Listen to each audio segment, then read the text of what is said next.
اعوذ باللہ من الشیطان الرجیم بسم اللہ الرحمن الرحیم۔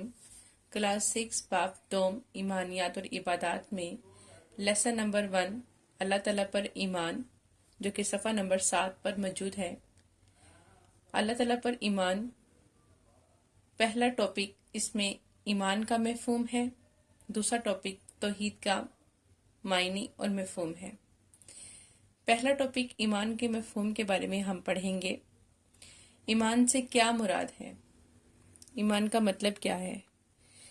ایمان سے مراد ہے مان لینا، دل سے تسلیم کر لینا، یعنی حق کو حقیقت جان کر اس پر یقین قائم کر لینا۔ یعنی حق کو حقیقت جان کر کس کو کہا گیا ہے؟ یہاں پر حق کو حقیقت جان کر یہ کہا گیا ہے کہ اللہ تعالیٰ ایک ہے، اس بات کو حق تسلیم کر لینا، یعنی وہ صرف ایک ہے، اس کا کوئی شریک نہیں، وہ ہمیشہ سے ہے اور ہمیشہ رہے گا۔ وہی کائنات، آسمان، زمین، چاند، سورج، ستارے اور سیارے وغیرہ کو پیدا کرنے والا ہے اور کائنات میں موجود ہر شے کا مالک ہے۔ وہی سب کو رزق دینے والا ہے اور وہی سب کو پالنے والا ہے۔ وہی زندگی اور موت دینے والا ہے اور موت لینے والا بھی ہے، اور ہر عیب سے پاک ہے۔ ہر چیز پر پوری قدرت رکھتا ہے، کوئی اس کی برابری کرنے والا نہیں ہے۔ کائنات کی ہر شے اس کے حکم کی پابند ہے۔ یہاں پر ایمان میں یہ بھی شامل کیا گیا ہے کہ اللہ تعالیٰ کی ذات پر پختہ یقین رکھا جائے، صرف اسی کی عبادت کے لائق سمجھا جائے۔ مطلب یہاں پہ ہے کہ صرف اسی کی عبادت کی جائے، اس کے علاوہ کسی کی بات نہ کی جائے۔ وہ اپنی ذات اور صفات میں کسی کو شریک نہیں کرتا اور نہ ہی اس کے ساتھ کسی کو شریک ٹھہرایا جائے۔ اللہ تعالیٰ کی طرف سے انسانوں کی ہدایت کے لیے بھیجی گئی آسمانی کتابوں اور تمام نبیوں اور رسولوں کو سچا تسلیم کیا جائے۔ حضرت محمد صلی اللہ علیہ وآلہ وسلم کو قیامت تک کے لیے آخری رسول اور آخری نبی تسلیم کیا جائے، اور قرآن کریم کو اللہ تعالیٰ کی بھیجی گئی آخری کتاب کو تسلیم کیا جائے۔ یہی ایمان کی نشانی ہے۔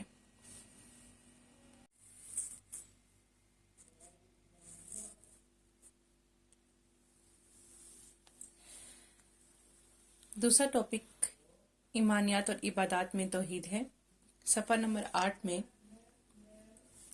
یہاں پہ ہم پڑھیں گے توحید کے معنی اور مفہوم کے بارے میں۔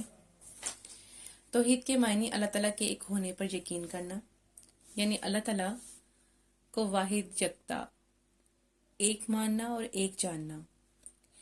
تمام انبیاء علیہ السلام یہی تعلیم لے کر دنیا میں آئے تھے، اور عقیدہ توحید ایمان کی بنیاد ہے۔ اللہ تعالیٰ کی ذات و صفات میں کسی غیر کو شریک نہ کیا جائے۔ توحید کے بارے میں ارشادات باری تعالیٰ ہے۔ اعوذ باللہ من الشیطان الرجیم وَإِلَٰهُكُمْ إِلَٰهٌ وَاحِدٌ، سورۃ بقرہ کی 163 آیت میں ہے۔ اللہ تعالیٰ نے کہا ہے، اور لوگوں تمہارا معبود خدائے واحد ہے۔ ایک اور آیت ہے، اعوذ باللہ من الشیطان الرجیم لَيْسَ كَمِثْلِهِ شَيْءٌ، سورۃ شورى کی آیت نمبر 11 میں ہے۔ اس جیسی کوئی چیز نہیں۔ اس جیسی مطلب اللہ جیسی کوئی چیز نہیں۔ ضروری ہے کہ تمام مشکلات و مسائل میں صرف اسی پر بھروسہ کیا جائے، اسی سے مدد طلب کی جائے۔ اگر کوئی بھی زندگی میں اگر آپ کے ساتھ کوئی بھی مشکلات آ جائیں، کوئی بھی پریشانی آ جائے، یا ایسا کوئی معاملہ ہو جس میں آپ سمجھ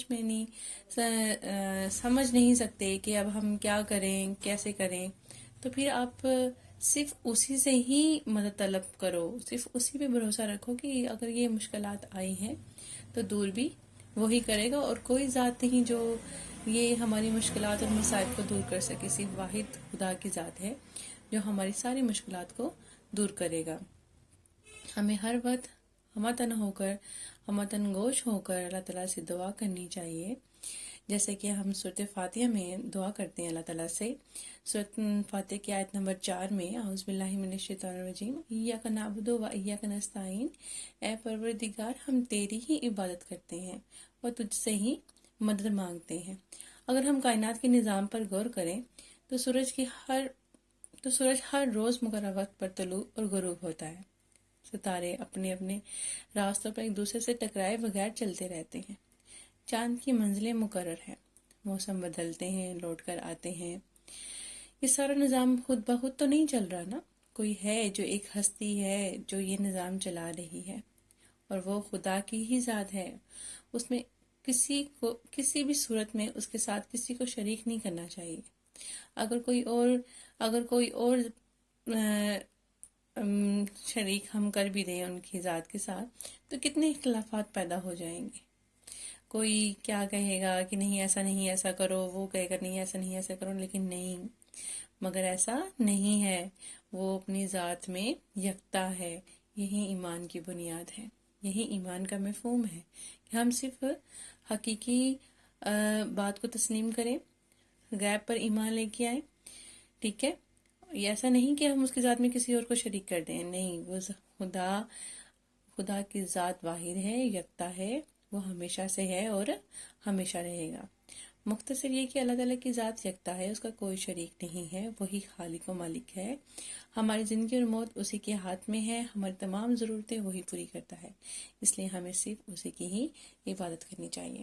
قرآن پاک میں ارشاد باری تعالیٰ ہے، اعوذ باللہ من الشیطان الرجیم وَاعْبُدُوا اللَّهَ وَلَا تُشْرِكُوا بِهِ شَيْئًا۔